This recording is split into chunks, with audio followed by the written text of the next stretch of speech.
नमस्कार साथियों, मैं राजेश चित्रवाल अगली ज्योग्राफी की क्लास में भारत के भूगोल से संबंधित अपना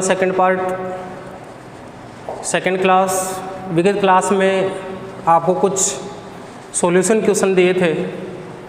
जैसा कि आप इन दो क्वेश्चनों को देख पा रहे हैं, आंसर भी निकालने का प्रयास किया होगा, निश्चित रूप से आंसर निकाल भी लिए होगा। देखिए, भारत के अक्षांशीय विस्तार से देशांतरीय विस्तार अधिक पाया जाता है, लेकिन पूर्व से पश्चिम की भुजा छोटी है। क्यों? अक्षांश और देशांतर रेखाओं की स्थिति में हमने देखा था कि अक्षांश रेखाएं, समझने का प्रयास करना इसको। ग्लोब पर हम अक्षांश रेखाओं को इस प्रकार से देखते हैं।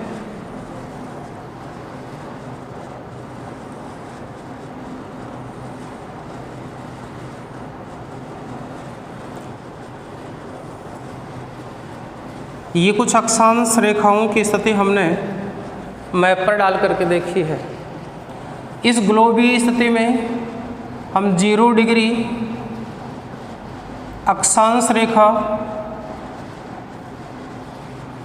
विषुवत रेखा, जैसा कि हम जानते हैं विषुवत रेखा से जब हम उत्तर की ओर ध्रुव तक जाते हैं और दक्षिण की ओर ध्रुव तक जाते हैं, दोनों ही स्थितियों में अक्षांशों के मध्य अंतराल है वो लगभग बढ़ता हुआ पाया जाता है।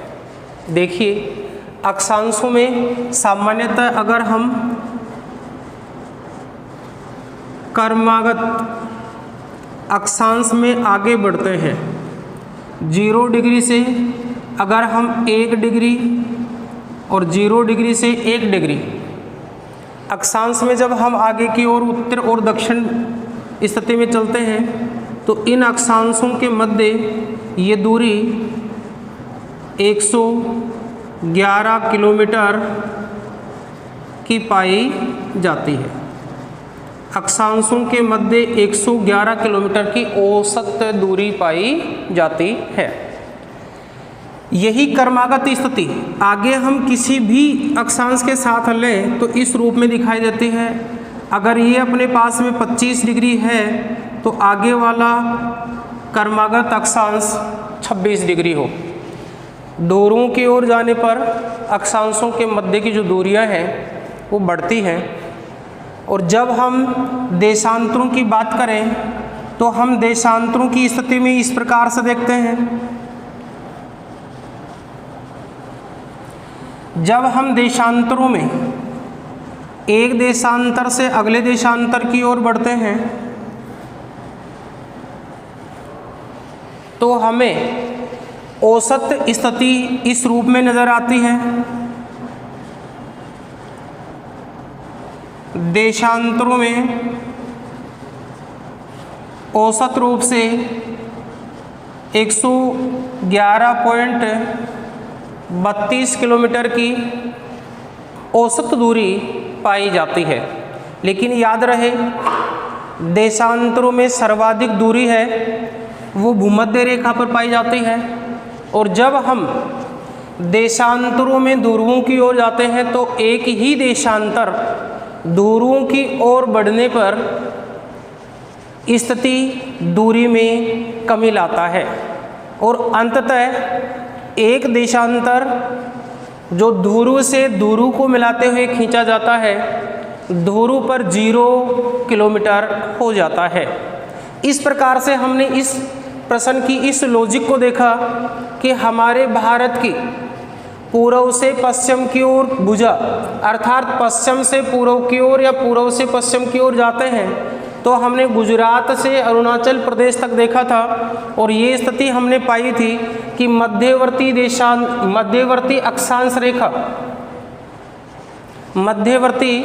अक्षांश रेखा जो हमारे बीचों बीच से गुजरती है, ये बीचों बीच से गुजरने वाली जो रेखा है इसको हमने कर्क रेखा का नाम दिया था।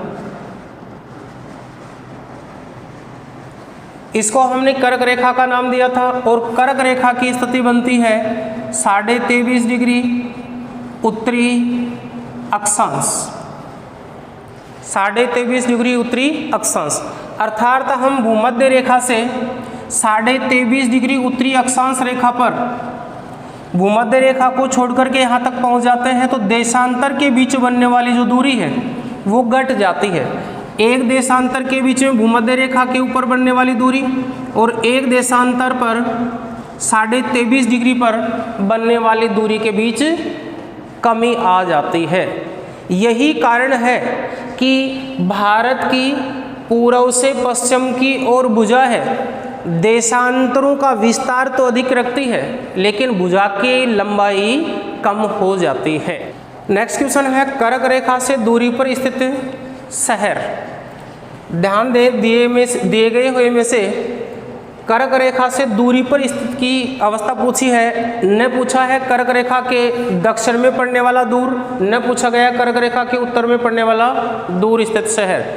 अब ये इस चित्र के माध्यम से अवस्था को हम देख पाएंगे कि कौन सा कितनी दूरी पर स्थित है, क्या वास्तव में कर्क रेखा के निकट है या अधिकतम दूरी पर है।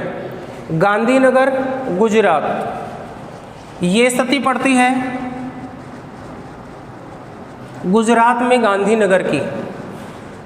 ऑप्शन ए के अनुसार, ऑप्शन बी के अनुसार मध्य प्रदेश की राजधानी भोपाल, ऑप्शन सी के अनुसार उज्जैन, ऑप्शन सी और ऑप्शन डी के अनुसार अगरतला।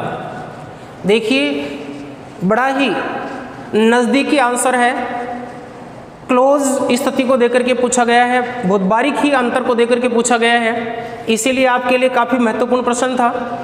आंसर निकालने का प्रयास भी किया गया होगा। गांधीनगर निकटतम दूरी पर है, भोपाल इससे कुछ दूरी पर है, उज्जैन इससे कुछ दूरी पर है, लेकिन अगरतला इनमें सबसे अधिक दूरी पर है। प्यारे साथियों, यहाँ एक प्रश्न दिए गए कूट के साथ अलग से भी निकल कर क्या आ रहा है, जैसा देख पा रहे होंगे ABC, अर्थात गांधीनगर, भोपाल और उज्जैन कर्क रेखा के दक्षिण में स्थित शहर हैं और वहीं ऑप्शन डी अगरतला कर्क रेखा के उत्तर में स्थित शहर है। एक अलग से प्रश्न है, काफ़ी महत्वपूर्ण था, इसीलिए इस प्रश्न को आपके समक्ष रखा गया था, जान पाए होंगे। ऐसे ही प्रश्नों को हल करने के लिए आप भारत के मानचित्र को बार बार देखने का प्रयास करें। एक बार आज के आगे के अपने विषय के नेक्स्ट पॉइंट पर चर्चा करें। तो आगे का अपना टॉपिक है भारत की सीमाएं।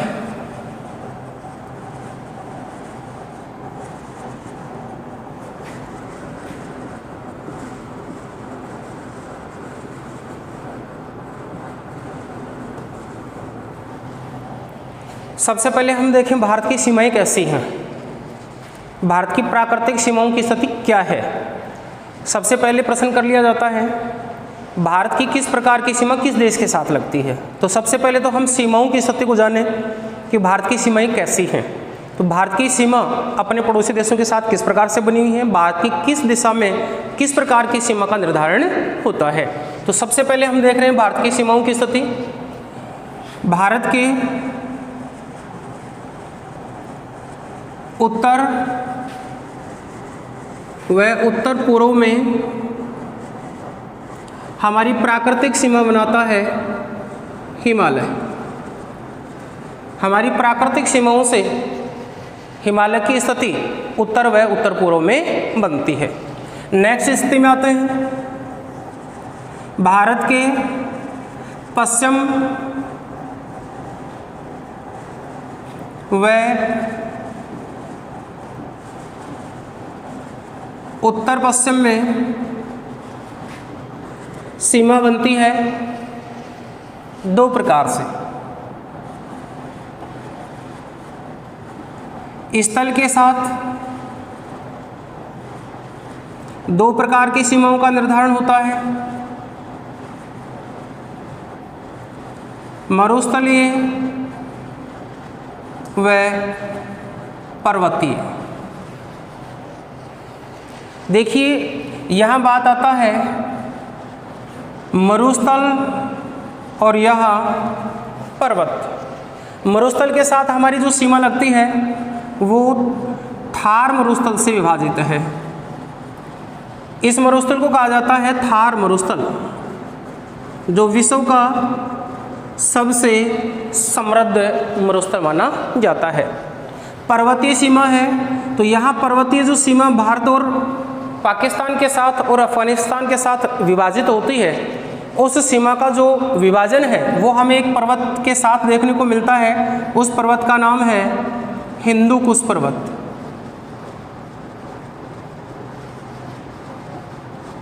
हिंदू कुश पर्वत। याद रहे, प्रश्न काफी महत्वपूर्ण है। हिंदू कुश पर्वत किस देश में स्थित है और किन देशों की सीमा बनाता है? अलग प्रकार का प्रश्न है। हिंदू कुश पर्वत है, उसकी वास्तविक स्थिति को हम जानते हैं तो हम पाते हैं अफगानिस्तान में विस्तृत है। सर्वाधिक इसका विस्तार अफगानिस्तान में है। लेकिन जब बात सीमा की आई तो सीमा की स्थिति हिंदू कुश जो पर्वत है वो दो देशों के साथ रखता है, पाकिस्तान, अफगानिस्तान, और यहीं से अलग सीमा होती है भारत की। तो ये भारत की सीमाओं के साथ जुड़ा हुआ है और अफगानिस्तान व पाकिस्तान की सीमा का विभाजन भी करता है। याद रहे, पाकिस्तान के उत्तरी भाग में इस क्षेत्र में सीमा बनाता है और यहाँ अफगानिस्तान की जो सीमा है इसका निर्धारण करता है। अंततः ये आगे जाकर के हमारे हिमालय के साथ जुड़ जाता है। आगे हम जो फिजिकल पार्ट पढ़ेंगे इंडिया के, उनमें देखेंगे कौन कौन सी पर्वत श्रृंखलाएं आकर के यहाँ उत्तर में पामीर के पठार के साथ जुड़ जाती हैं। याद रखें अपने माइंड में, एक बार इस प्रश्न का फिर सॉल्यूशन निकालने का प्रयास करें। पामीर के पठार के साथ, जिसको पामीर की गांठ कहा जाता है, ये गांठ किन किन पहाड़ी श्रृंखलाओं के साथ जुड़ करके एक जगह होती हुई नजर आती है। यहाँ एक नाम आपके सामने आ चुका है, हिंदू कुश पर्वत श्रृंखला। एक हमारी स्थिति आ चुकी है कि हिमालय का विस्तार है, तो एक पर्वत श्रृंखला काफी महत्वपूर्ण है, उसका विस्तार भी यहीं से निकल करके चीन की ओर जाता है। उस पर्वत श्रृंखला का नाम बताएंगे। यहाँ याद रहे, पश्चिम व उत्तर पश्चिम में स्थलीय सीमाओं के साथ हमारी मरुस्थल की थार सीमा और पर्वतीय सीमा के साथ हिंदू कुश पर्वत सीमा स्थित है, जो हमारी सीमा का निर्धारण करता है।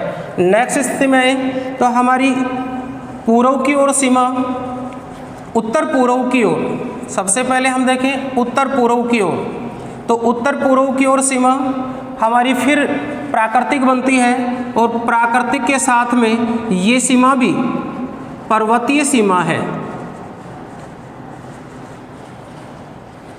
पर्वतीय सीमा है, किस रूप में है? एक बार के लिए यहाँ इसका थोड़ा सा संशोधन कर लें। पर्वतीय सीमा है। ये पर्वतीय जो सीमा है, इस पर्वतीय सीमा का नाम है आराकान योमा। आराकान योमा पर्वत। इस आराकान योमा पर्वत के साथ हमारी प्राकृतिक सीमा लगती है और यही आराकान योमा पर्वत भारत और म्यांमार के साथ में प्राकृतिक रूप से सीमा का निर्धारण करता है। पूर्व की ओर म्यांमार देश और पश्चिम की ओर भारत देश की भौगोलिक सीमाओं का निर्धारण होता है। इसके बाद में आगे की स्थिति में देखें तो पूर्व में पाते हैं हम बंगाल की खाड़ी। भारत की पूर्व में जो सीमा का विभाजन है वो जलीय सीमा लगती है, और ये जलीय जो सीमा है किस प्रकार से लगती है? जल का एक पार्ट है जिसको कहा जाता है बे ऑफ बंगाल, बंगाल की खाड़ी। बंगाल की खाड़ी के साथ हमारी सीमा बनती है। इसके बाद में आती है दक्षिणी स्थिति। दक्षिण में जो हमारी सीमा लगती है ये सीमा भी जलीय सीमा है और इस जलीय सीमा का संबंध पाया जाता है हिंद महासागर के साथ। हिंद महासागर के साथ। नेक्स्ट स्थिति आती है, ये आती है पश्चिम की ओर। पश्चिम में हमारी सीमा, देखिए जब बात आए पश्चिम व उत्तर पश्चिम में तब स्थिति आती है स्थलखंड के साथ, और जब पश्चिम की बात हम भारत के संदर्भ में कर रहे हैं तो फिर जलीय सीमा लगती है। और पश्चिम में लगने वाली इस जलीय सीमा का जो जलीय भाग है वो है अरब सागर। अरब सागर। अब यहाँ हम सीमाओं के साथ में एक कॉमन पुनः एक प्रश्न की ओर आगे बढ़ते हैं। देख पाते हैं कि 3 जलीय भागों के नाम हमारे सामने आए हैं, बंगाल की खाड़ी, हिंद महासागर व अरब सागर। याद रहे बंगाल की खाड़ी, हिंद महासागर और अरब सागर में एक की लवणता कुछ अधिक है और एक की लवणता कम पाई जाती है। इनमें से आपको छांटना है दिए हुए में से सर्वाधिक लवणता वाला कौन सा जलीय स्रोत है और निम्न में से न्यूनतम लवणता वाला जलीय भाग कौन सा है। देखिए प्रश्न की ओर, बंगाल की खाड़ी है, इस बंगाल की खाड़ी वाले क्षेत्र में लवणता कम पाई जाती है और अरब सागरीय जो भाग है इसमें लवणता अधिक पाई जाती है। अर्थात सर्वाधिक लवणता वाला क्षेत्र अरब सागरीय जल है और बंगाल की खाड़ी है वो न्यूनतम है। याद रहे न्यूनतम लवणता बंगाल की खाड़ी और अधिकतम लवणता अरब सागर में पाई जाती है। एक बार के लिए इसका आप स्क्रीनशॉट ले लें।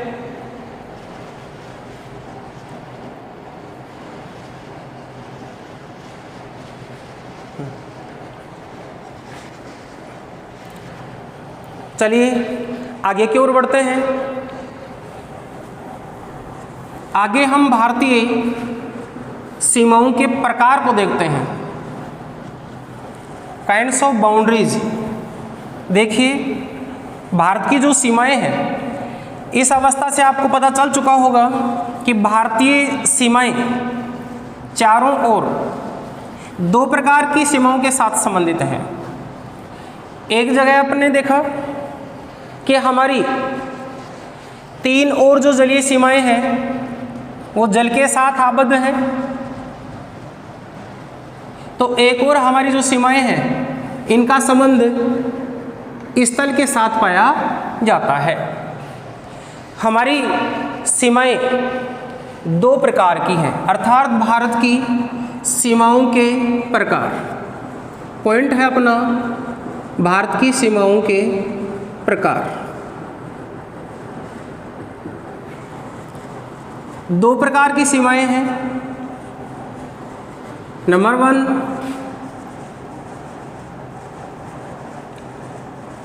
स्थलीय सीमा, नंबर 2 जलीय सीमा। यहाँ तक सामान्य जानकारी शायद सभी रख पाते होंगे। मैं अपेक्षा करता हूँ कि शायद इनके बारे में आप जान पाते हैं, कुछ चर्चा करते हैं। भारत की जो स्थलीय सीमा है, इस स्थलीय सीमा की जो कुल लंबाई बताई गई है वो 15,200 किलोमीटर है। जलीय सीमा है, इसकी 2 प्रकार की सीमाएं बतलाई गई हैं। एक है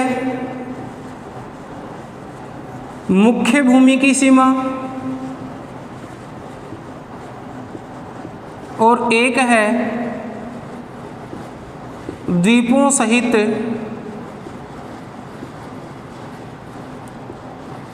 जलीय सीमा। मुख्य भूमि का तात्पर्य है भारत की हमारी जो बाउंड्री, जो कोस्टल बाउंड्री है, इस कोस्टल बाउंड्री के साथ जो देखने में अपने को गुजरात से लेकर के पश्चिमी बंगाल के मध्य तक दिखाई देता है, ये हमारी मुख्य भूमि कहलाती। इसके साथ लगने वाली सीमा और साथ ही द्वीपवर्ती स्थिति के साथ लगने वाली सीमावर्ती स्थिति। मुख्य भूमि की जो सीमा है उसकी लंबाई 6100 किलोमीटर है। डाटा याद रखेंगे, याद रखने वाला डाटा है, बार बार प्रश्न पूछ लिया जाता है। भारत की मुख्य भूमि की जलीय सीमा की लंबाई पाई जाती है, तो 6100 किलोमीटर मुख्य भूमि की जलीय सीमा की लंबाई पाई जाती है। भारत की कुल जलीय सीमा की लंबाई पाई जाती है, अर्थात द्वीपों सहित भारतीय जलीय सीमा की लंबाई पाई जाती है। तो ये द्वीपों सहित लक्षद्वीप और अंडमान निकोबार द्वीप सहित इसकी लंबाई 7516.7 किलोमीटर पाई जाती है। कहीं कहीं अपने को 7516.6 किलोमीटर भी दिखाई देती है, तो 6.6 यानी लगभग 7516.7 किलोमीटर पाई जाती है। इसको द्वीपों सहित जलीय सीमा की लंबाई कहते हैं और इसको मुख्य भूमि की जलीय सीमा की लंबाई कहा जाता है। हमारी सीमाएं दो प्रकार की सीमाओं के साथ आबद्ध हैं, एक स्थलीय भूमि की सीमाएं, एक जलीय भूमि की सीमाएं। स्थलीय भूमि की सीमाओं की कुल लंबाई 15,200 किलोमीटर पाई जाती है, वहीं जलीय सीमा की लंबाई 7,516.7 किलोमीटर कुल जलीय सीमा की लंबाई के साथ पाई जाती है। वहीं मुख्य भूमि की जलीय सीमा की लंबाई 6100 किलोमीटर पाई जाती है। अब इस सीमा पर स्थित हमारे पड़ोसी देशों की स्थिति, कौन से देश के साथ में किस सीमा को किस नाम से जाना जाता है और हमारी किस दिशा में स्थित है, भारत के कौन कौन से राज्य सीमाओं को स्पर्श करते हैं, कौन से राज्य जिनका आंतरिक सीमावर्ती राज्यों के साथ संबंध पाया जाता है। देखिए हम बढ़ते हैं आगे की ओर। सबसे पहले हम लेते हैं स्थलीय सीमा को। भारतीय सीमाओं को सबसे पहले हम स्थलीय सीमा के साथ आगे जान पा रहे हैं। देखिए सबसे पहले स्थलीय सीमा में कौन कौन से देश हमारे साथ सीमा बनाते हैं। याद रहे पाकिस्तान की सीमा, याद रहे दूसरा देश चीन जिसकी स्थलीय सीमा हमारे साथ लगती है, तीसरा नेपाल देश जिसकी सीमा स्थलीय बनती है, चौथा भूटान देश स्थलीय सीमा से जुड़ा हुआ है, पांचवा देश म्यांमार जिसकी स्थलीय सीमा लगती है, छठवां देश जिसकी सीमा स्थलीय लगती है, बांग्लादेश। अब एक देश ऐसा है जिसको हम यहाँ देख पा रहे हैं, जिसकी स्थलीय सीमा लगती थी लेकिन अब नहीं लगती है। काफ़ी महत्वपूर्ण प्रश्न है, वो देश है अफगानिस्तान। इसलिए हम इसको अंत में देख रहे हैं। स्थलीय सीमाओं के साथ भारत को जोड़े हुए हैं। ध्यान दें पाकिस्तान, चीन, नेपाल, भूटान, म्यांमार, बांग्लादेश और अफगानिस्तान हमारी स्थलीय सीमाओं के साथ संबंध रखने वाले पड़ोसी देश हैं। अफगानिस्तान की सीमा विवादित रही है। पाक अधिकृत कश्मीर वाले क्षेत्र में लगती थी, जो वर्तमान में पाकिस्तान और अफगानिस्तान के साथ सीमा का संबंध रखती है। वर्तमान में पाक ऑक्युपाइड कश्मीर में चली जाने के कारण हाल ही में भारत के साथ नहीं लगती है। प्रश्न पूछ लिया जाए भारत की स्थलीय सीमाओं के साथ कितने देशों की सीमा बनती है, तो हमें कुल 7 देशों का संबंध बताना है। 7 देश स्थलीय सीमा बनाते हैं।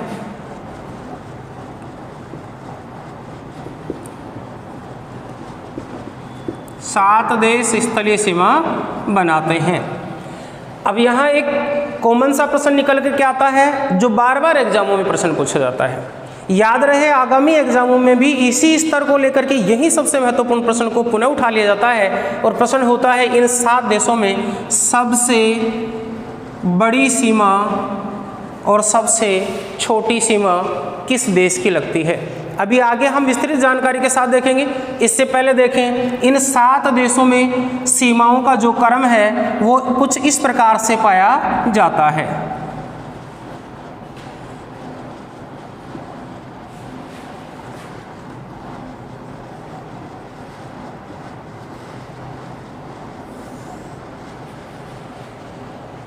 देख पा रहे होंगे, ये देशों के नाम हैं, याद रहे। वैसे बांग्लादेश है जिसकी भारत के साथ सर्वाधिक लंबी सीमा रेखा बनती है। इसके बाद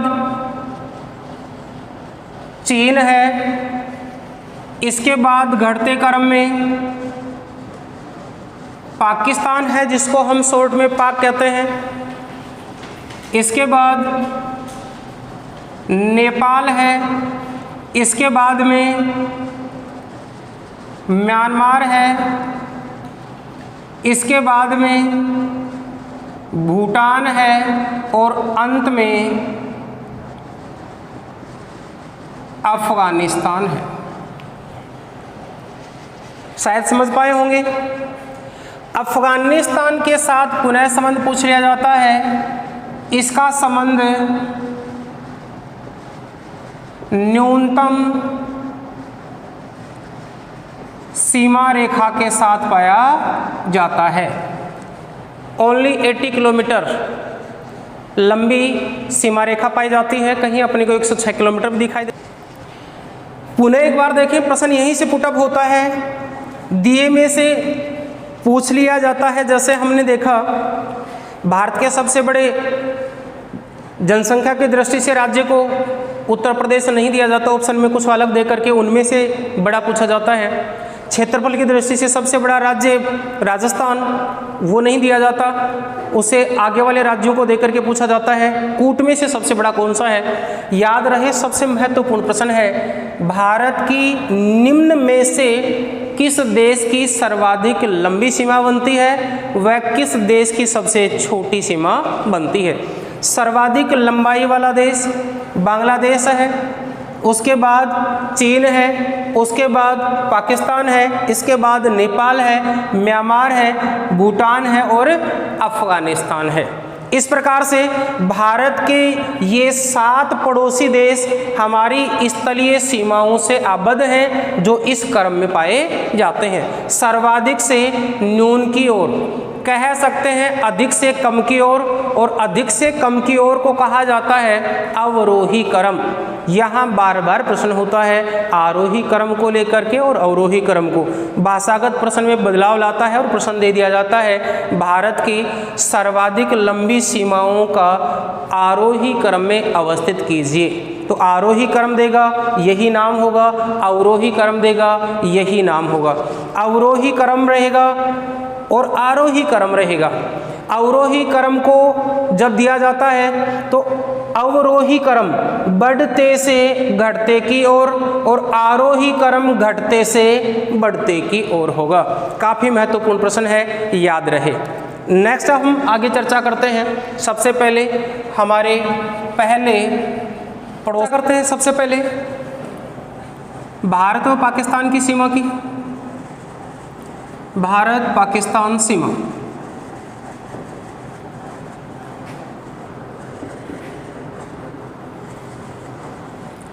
भारत और पाकिस्तान की सीमा का जो निर्धारण था वो किया गया सन 1947 में। भारत और पाकिस्तान की सीमा का नाम था वो दिया गया रेड क्लिफ सीमा रेखा। निर्धारण करता थे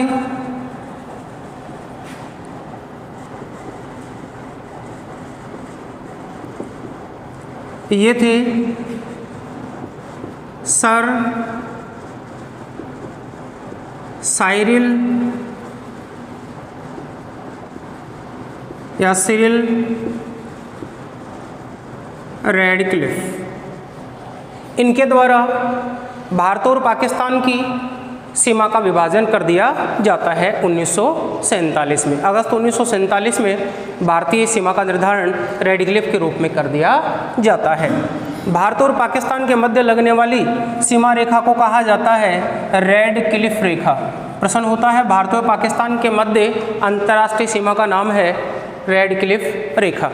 याद रहे 1947 और रेडक्लिफ रेखा का संबंध। फिर एक बार नया प्रश्न लेकर के आता है 1947 में जो रेडक्लिफ का निर्धारण किया गया, उस समय एक पश्चिमी पाकिस्तान और एक पूर्वी पाकिस्तान के रूप में अलग हुए थे। उस समय दोनों के बीच ही लगने वाली सीमा को कहा गया था रेडक्लिफ रेखा। देखिए इधर से निकलने वाली जो ये रेखा थी, ये अंतर्राष्ट्रीय सीमा रेखा है और ये अंतर्राष्ट्रीय सीमा रेखा रेडक्लिफ रेखा के नाम से जानी जाती है। इस अंतर्राष्ट्रीय सीमा का संबंध बांग्लादेश के साथ भी रेडक्लिफ के नाम से ही पाया जाता था, लेकिन तदुपरांत 1971 में बांग्लादेश अलग होता है और एक अलग स्वतंत्र देश बांग्लादेश के रूप में बन जाता है। पाकिस्तान अलग रह जाता है। वर्तमान में हम रेडक्लिफ का संबंध पाकिस्तान के साथ देखते हैं, लेकिन बांग्लादेश के साथ भी पाई जाती है। नेक्स्ट स्थिति देखें, भारत के राज्य जिनकी सीमा पाकिस्तान की अंतर्राष्ट्रीय सीमा रेडक्लिफ के साथ लगती है। सबसे पहला राज्य दक्षिण से शुरू करें, गुजरात राज्य, इसके बाद राजस्थान राज्य, इसके बाद पंजाब राज्य और इसके बाद जम्मू एंड कश्मीर। लेकिन वर्तमान में ये एक केंद्र शासित प्रदेश है, केंद्र शासित प्रदेश के रूप में जाना जाता है। पहले राज्य के रूप में था, वर्तमान में जम्मू कश्मीर को केंद्र शासित प्रदेश घोषित कर दिया गया है। जम्मू कश्मीर और लद्दाख दो अलग केंद्र शासित प्रदेश बन चुके हैं। तो इन चार राज्यों की स्थिति को अगर हम मानचित्र में देखें तो यहाँ से प्रारंभ होती है गुजरात, राजस्थान, पंजाब और जम्मू कश्मीर। ये स्थिति हमारी अंतर्राष्ट्रीय सीमा के साथ पाई जाती है। अब इस स्थिति के साथ में हम देखें तो भारत व पाकिस्तान के साथ जो अंतर्राष्ट्रीय सीमा लगती है, इन चार राज्य व केंद्र शासित प्रदेशों की संयुक्त सीमा, इसका जो विस्तार पाया जाता है वो पाया जाता है 3310 किलोमीटर। याद रहे वर्तमान में इसकी लंबाई कुछ इस रूप में घटी है, लेकिन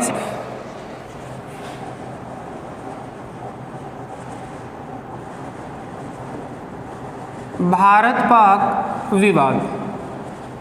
भारत पाक विवाद की स्थिति में सबसे पहला विवाद हम देखते हैं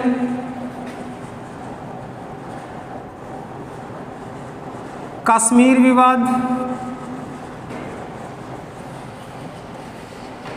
कश्मीर विवाद के बारे में हम जान पाते हैं, जैसा कि हमने देखा इस प्रदेश को वर्तमान में पाक अधिकृत कश्मीर कहा जाता है, पाक ऑक्युपाइड कश्मीर कहा जाता है। इसको लेकर के विवाद बना हुआ है। भारत कहता है पाक अधिकृत कश्मीर हमारा है और पाकिस्तान कहता है ये पाकिस्तान का भाग माना जाता है। इसकी कहानी आप भारत की उस रियासत जिसको हम जम्मू कश्मीर रियासत के नाम से जानते थे, उसके राजा हरि सिंह को लेकर के हम पढ़ पाते हैं कि अंततः जब 1947 में भारत और पाकिस्तान का विभाजन होता है, विभाजन के साथ ही यहाँ के कबायलियों के साथ पाकिस्तान की सेना ने कश्मीर के ऊपर आक्रमण किया, सीमाओं को अपने अधिकार क्षेत्र में लिया।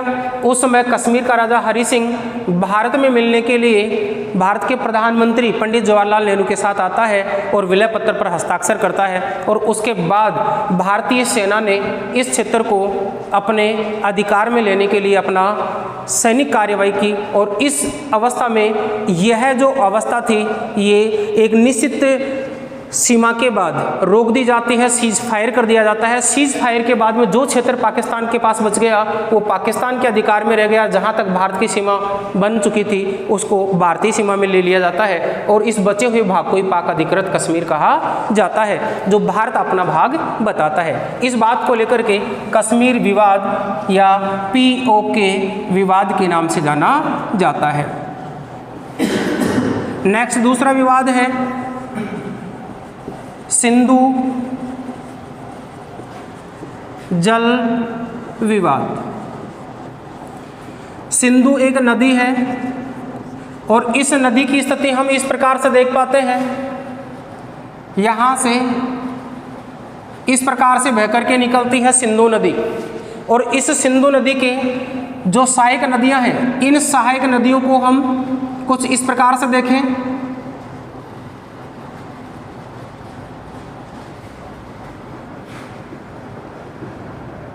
सिंधु नदी,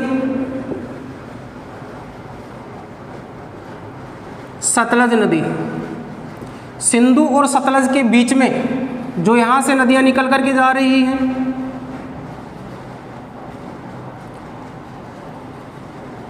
इन नदियों का जो जल है ये भारत से बहकर के पाकिस्तान की ओर जाता है। भारत ने इस सिंधु नदी के ऊपर और इनकी सहायक नदियों पर बांध बना करके पानी को रोकने का प्रयास किया। इसको लेकर के पाकिस्तान अंतर्राष्ट्रीय न्यायालय में चला गया, जिसको लेकर के भारत और पाकिस्तान के बीच मतभेद बना हुआ है।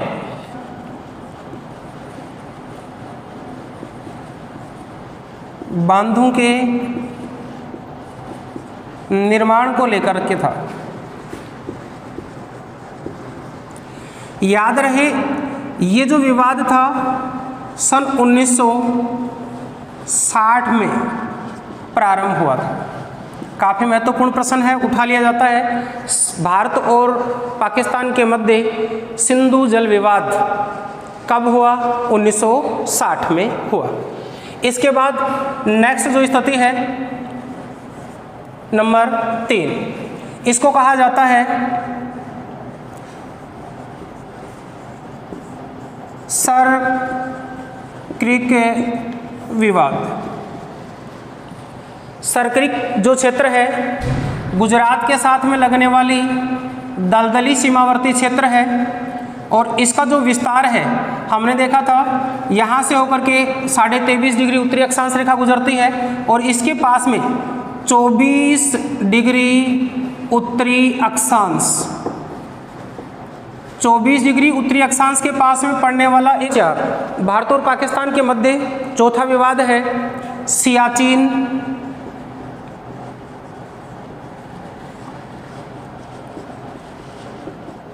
ग्लेशियर विवाद। सियाचिन ग्लेशियर विवाद। सियाचिन ग्लेशियर के बारे में जान रहे होंगे। सियाचिन ग्लेशियर भारत का सबसे बड़ा हिमनद है। भारत का सबसे बड़ा हिमनद है। इस सियाचिन ग्लेशियर वाले क्षेत्र में पाकिस्तान की सेना द्वारा आक्रमण कर दिया जाता है।